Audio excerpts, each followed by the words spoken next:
Hello friends, कैसे हैं आप सब। आई होप कि आप सब बहुत अच्छे होंगे एंड मैं भी बहुत अच्छी हूँ। एंड आपका एक बार फिर से स्वागत है मेरे यूट्यूब चैनल आपकी ख्वाहिश और मेरी मन्नत में।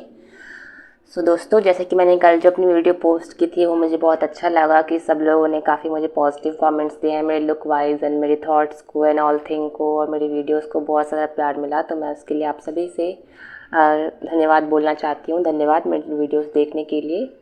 और दोस्तों, आज जो मैं वीडियो बनाने वाली हूँ वो मैंने कुछ कमेंट्स में ही पढ़ा था कि कई पीपल्स मुझे कहते हैं, कई मेरे ट्रांस फ्रेंड और मेरे जो कई व्यूवर्स हैं मुझे बोलते हैं कि आप उस टॉपिक पे वीडियो बनाइए जिसमें आपने ये बताया हो कि आप आगे चलकर क्या करना चाहती हैं एंड किस तरह से अपना SRS करना चाहते हैं, आपने क्या करियर सोचा है, अपनी फैमिली को आपने कैसे बताया। A to Z एवरीथिंग मैं इस वीडियो में कवर करने वाली हूँ। हो सकता है वीडियो थोड़ी सी बड़ी हो जाए, बट प्लीज़ मेरी वीडियो को अगर आपको अच्छी लगे तो इसको लाइक एंड सब्सक्राइब ज़रूर कर देना, इसको सब्सक्राइब ज़रूर से कर देना एंड वीडियो को एंड तक ज़रूर देखना दोस्तों। तो प्लीज़ मेरी वीडियो में बने रहिएगा। तो लेट्स स्टार्ट द वीडियो। दोस्तों, जैसे अगर मैं इस वीडियो को स्टार्ट करूँ तो मैं एकदम चाइल्डहुड से आपको बताऊँगी A to Z each and everything, क्या क्या हुआ एंड क्या क्या नहीं हुआ, मैं सब कुछ आपको बताती हूँ। बट उससे पहले आप मुझे बताइए कि मैं कैसी लग रही हूँ। आज मैंने देखिए एक टॉप पहना है एंड नीचे मैंने एक मिनी स्कर्ट पहनी है, देखिए।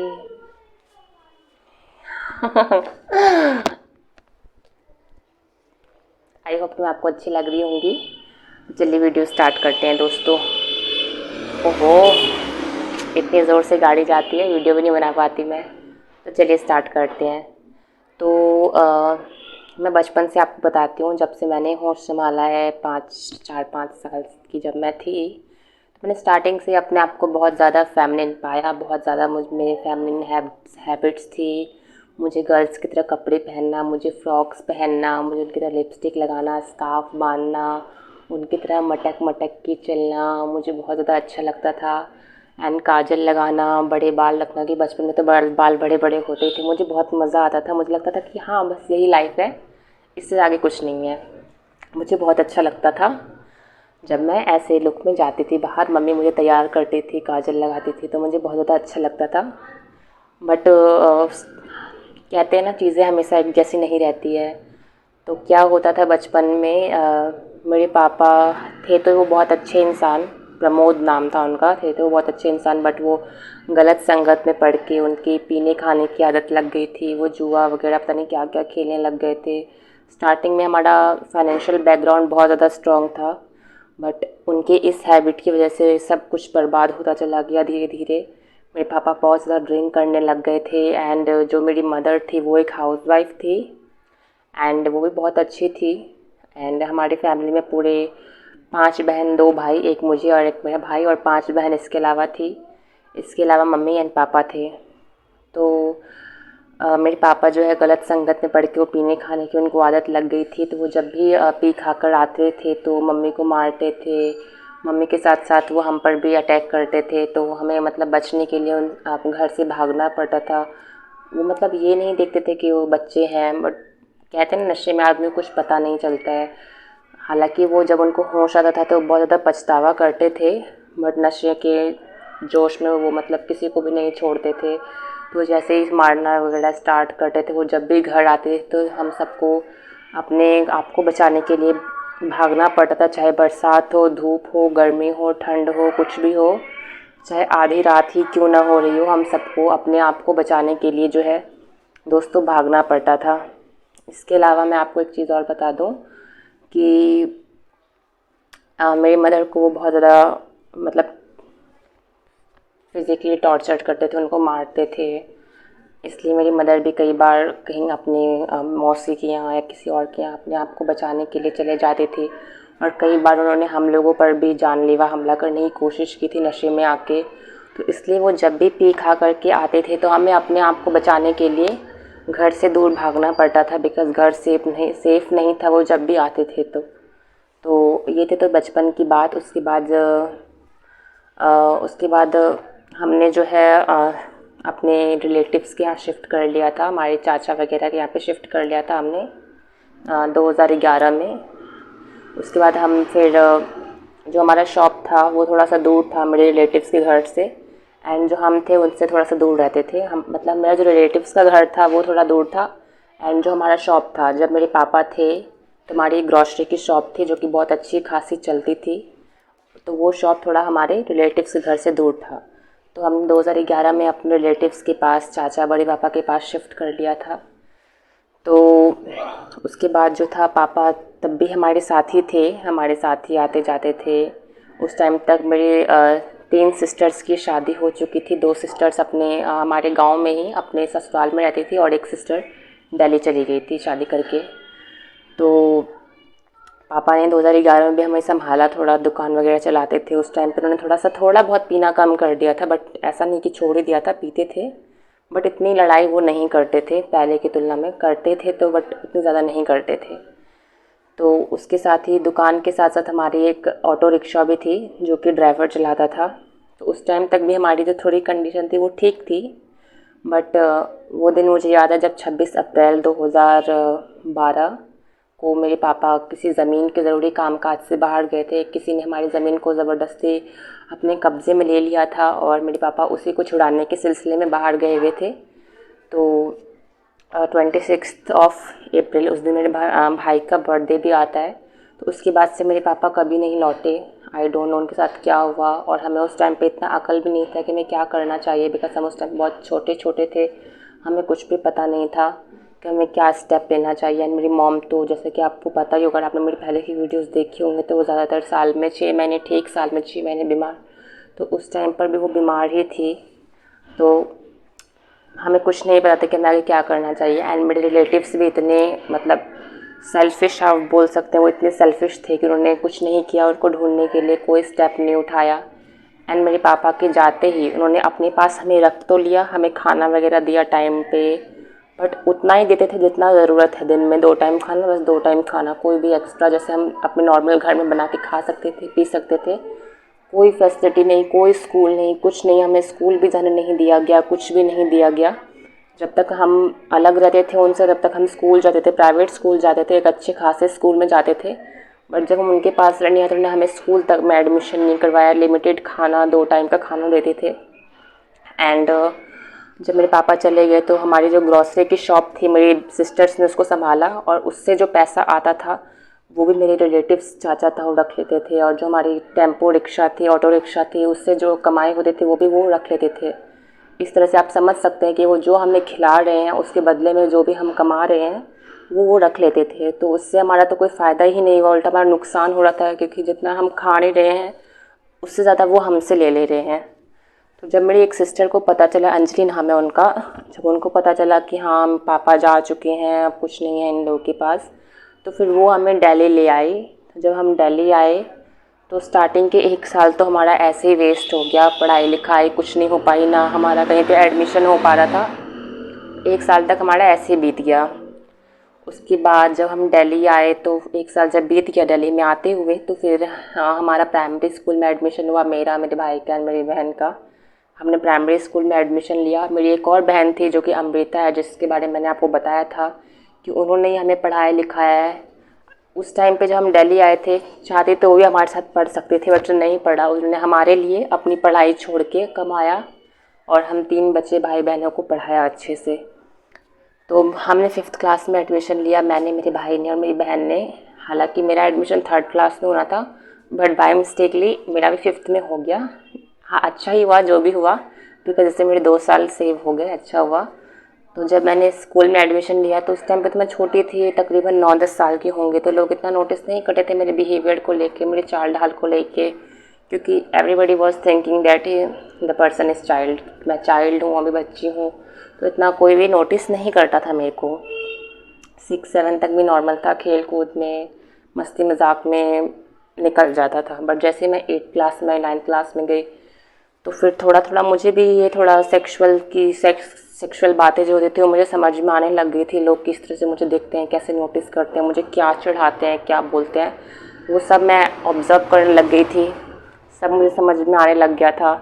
इवन स्कूल में तो लोग मुझे अलग अलग नामों से पता नहीं क्या क्या, मीठा, छक्का, हिजड़ा, छमिया, ये सब तो बोलते ही बोलते थे, बट मेरे घर वाले भी मुझे बोलते थे। तो मैं इतना हालांकि नोटिस नहीं करती थी, बट मुझे कभी कभी अंदर ही अंदर बुरा लगता था कि ये लोग मुझे ऐसा क्यों बोलते हैं, अब मेरा ऐसा बिहेवियर तो मैं इसमें क्या कर सकती हूँ। तो ऐसा ऐसा मुझे, तो दोस्तों मैं इसमें क्या कर सकती थी अगर मेरा बिहेवियर थोड़ा सा फेमिनिन था। तो ये हालांकि ये सब चीज़ नेचुरल थी, मैं इतना नोटिस नहीं करती थी, क्योंकि जो लोग मुझे चिढ़ाते थे वो मुझे रिस्पेक्ट भी देते थे स्कूल में, बिकॉज मैं पढ़ाई में अच्छी थी। तो इतना ज़्यादा भी, जैसे अगर एक नॉर्मल ऐसा कोई फेमिनिन बच्चा हो उसके अपोजिट मुझे कम चिढ़ाया जाता था, बिकॉज मेरे क्लास में कुछ और भी ऐसे बच्चे थे जिनको लोग ऐसे ऐसे बोलते थे, उनको बहुत ज़्यादा बोलते थे बट मुझे थोड़ा सा कम बोलते थे।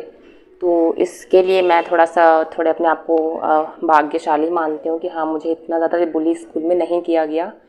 उसके बाद जब मैं 11th में आई, 10th 11th मैंने पास किया, तो फिर मुझे और भी ज़्यादा पता चलने लग गया था कि क्या होता है। थोड़ा बहुत मुझे गे एंड लेस्बियन के बारे में पता चलने लग गया था कि ये क्या होते हैं। तो मुझे लगा कि शायद मैं भी गे हूँ, बिकॉज उस टाइम पे मुझे ट्रांस वर्ड मैंने आज तक नहीं सुना था कि ये क्या होते हैं। तो मुझे लगा कि मैं शायद गे हूँ, बिकॉज मेरा इंटरेस्ट जो है वो हमेशा से ही लड़कियों में ना रह के लड़कों में मेरा इंटरेस्ट था। तो मुझे लगा कि शायद मैं गे हूँ। उसके बाद जब मैंने 12th पास किया तो मेरी सिस्टर के पास एक फ़ोन था, स्मार्टफ़ोन था, मेरे पास तो उस समय नहीं था स्मार्टफ़ोन। तो फेसबुक के थ्रू मैं एक पर्सन से मिली जिससे मुझे लव हुआ, उसका नाम नईम है। तो आज जो है डेट है 12 नवंबर है, तो आज से तकरीबन 1.5 साल पहले 9 जुलाई 2020 को हमने बातचीत करना स्टार्ट किया था।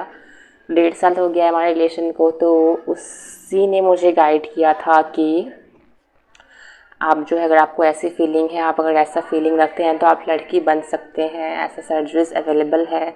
मुझे इस बारे में पता चला एंड जैसे जैसे मेरी नईम से बात होने लग गई थी, मेरे घर वालों ने भी कुछ महीनों के अंदर उनको ही पता लग गया था कि मैं किसी लड़के से बात करती हूँ। तो मेरी जो सिस्टर है जिन्होंने हमें पढ़ाया लिखाया है, जिनका नाम अमृता था, मैंने आपको बताया जो, तो उन्होंने मुझसे पूछा कि तुम किससे बात करती हो, मुझे बताओ, अगर तुम मुझे सच सच बताओगे, तुम जो मांगोगी मुझे मैं तुम्हें दे दूँगी। तो मैंने उनको बताया कि मैं जिससे बात करती हूँ उसका नाम नईम है, वो पाकिस्तान से है, वो दुबई में रहता है। मैंने उनको सब कुछ बताया।